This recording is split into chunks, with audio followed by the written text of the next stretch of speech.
if a relationship... Or has it to do with possessiveness? If a relationship is based on trust. Yes, mutual trust. Mutual trust. Mutual. Then I think people should not waste too much time into, digging into your partner's privacy. It should, that to me, it's a bit immature and childish. That's what I think.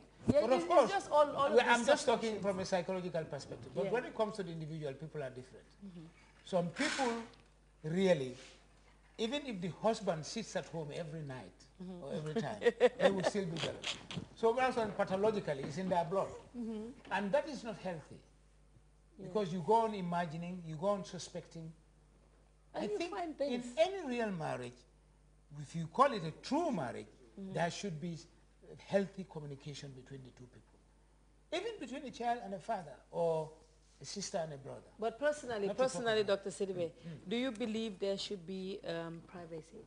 Yes, I believe there should be some degree of privacy. Because some people would check your phone. Which is personal to the person, and it does not necessarily have to be a negative, behavior. Yeah, but if you love someone, and you want to spend the rest of your life with them, and you have kids with that person, why should you hide anything from them? Yes. Why should you hide something? Yes. Well, it depends on what you are hiding. Yeah, but if you... For example, you should not hide the economy, for example, because the family income. If you want your wife to appreciate or understand your economic status, or to support you, then I think it's appropriate that you tell her what your abilities are or your source of income is, so that she understands and she can maybe adjust her expenditure domestically.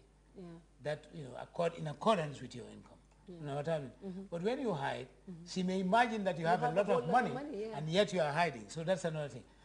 There are also instances where people have been, men, for example, have been very open or transparent with their income or financial status. And because they have, the wife starts saying, you have this much in the bank, so you can afford to give my brother. You can afford to give my brother 10,000 as a contribution to his naming ceremony. You see, my brother. So that is, to me, that is not fair. But you know if she had not known that information, you know what I mean? If she had not had that information, she would not know. She would probably not have. But you know what happened. You know what happened, Dr. So this so it's case by case, actually. But some people, most of the time, men, whatever they have, they would hide from their wives. Even the number of houses. Even some would take the papers of the house from the. Do you have statistics on it? No, I don't have statistics. but Dr. Silva, but you know it's happening. All right. You know it's happening. So they would hide everything from their family, their immediate family, their wife and kids. Okay, let's be democratic here a little bit. I'm very balanced. I'm objective. Okay. You have women, a scenario where women would be working. They'll be working and they'll maybe sometimes earning better than the husband. But they would not like to spend a butut on the house. No, because the Qadi said here that Islam says even salt, even if your wife buys salt, you should refund her, you should give the money back. But these circumstances in this urban environment. Yeah, but if you want to, you can support. But you at don't the have same to. time, who's doing the domestic work? The husband hires a maid, for example. He pays for you doing your job. So I think the candidate said, but I think we should be realistic. Yeah, the woman will still oversee. Common sense also and reality also should come to play. But now let us come into this part of. So I'm just giving. So it could be on both sides. So now let us come into the issue of mobile phones. It is very, very common now. Like wives would look into their husband's mobile phones, like all the phone calls that they make, and we have this belief that if for instance they call one number 10 times a day, then you should know there's something going on with this number. And most women will pick that number out and call to find out who they are. Like I personally did that many times. Check into the phone at night and read all the text messages. So you are confessing. Yeah, I did that before. We all did that. And what was the drive to do that? Jealousy? Well, yeah, you just want to know. Is it jealousy? Yes. You just want to know what it is. What is this person up to? You know what we call that? No. Informational power.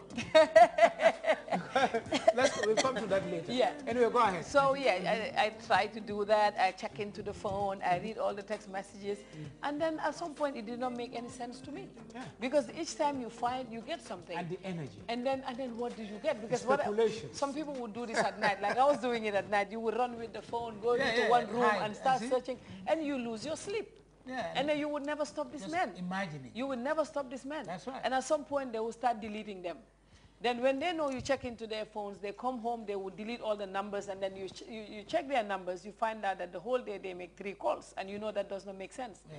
Other men would talk to a woman like Ramatullah and put Lamin Kamara or Lamin Fati on the phone.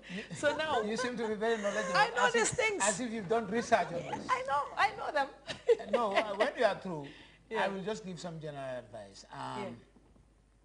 The best way, because men also do similar things. I have had complaints from people in my clinic talking about their husbands. Checking their phones. Exactly what you are saying. In fact, they are saying that some people think it's more common amongst men doing it with women than the reverse. But that is very painful, and it takes a lot of energy and imagination. Yeah. Because you go on imagining. You should imagine what type of job is the husband doing or is the wife doing. Then this business will come again, and this night meetings. Now sometimes it happens. The nature of the job and the people who are calling. Somebody calling 5-6 times a day, maybe a genuine sister or a cousin. It could be. It could also be a. Yeah, we look at duration of the call, like how many minutes. Yes. Yeah. Duration depends on what you are talking about. Anyway, since you have disclosures, I'll be very honest also to say that. Yes.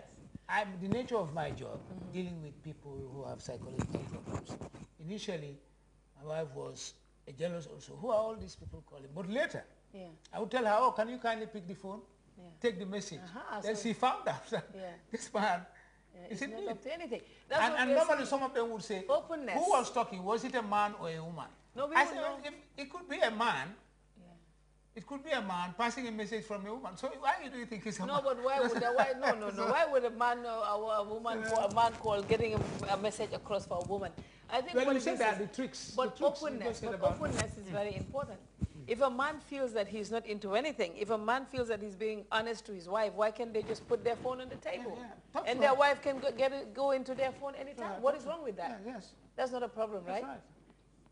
That shouldn't be a problem. Yeah. Let's say if you are a man and you are trying to get a second wife, and you are incommunicado with this potential second wife. Yes. If the wife discovers it, tell her, well, see, somebody I may marry, but there's nothing bad. How would you react? If you tell me that? And I'm very honest. If you tell me that on my face, that marriage would not take place. So you see, so you see, that's what I'm saying. It depends on the circumstances and the individual you are dealing with. How mature is this individual, and how much does he or she understand? How much do you understand each other? And what's the degree of your transparency or openness to each other? You see, once you do that and you have a certain, understanding, I think the communication should not be that big. But where you disclose or you don't have trust, there is mutual trust, which should be cultivated. You see what I mean? Yeah. It should be cultivated, gradually. Or, Then this misunderstanding and mistrust happens, and it's psychologically very painful, as you know. Let me ask you one more before we go to Ramatullah. And then here some men will come home and have passwords for their mobile phones. Is that right? Like, I would never allow that in my house. No. Okay. Password for your mobile phone? No. Password for the mobile phone. Is that password an attempt to conceal something from the wife or from the office? No, but the office is not the house. When you're in the house, get your password. You should remove the password. Remove it or something. Well, again, that is something, you said you. That's again, it's very difficult to generalize. You see what I mean? Yeah. Some women may condone it.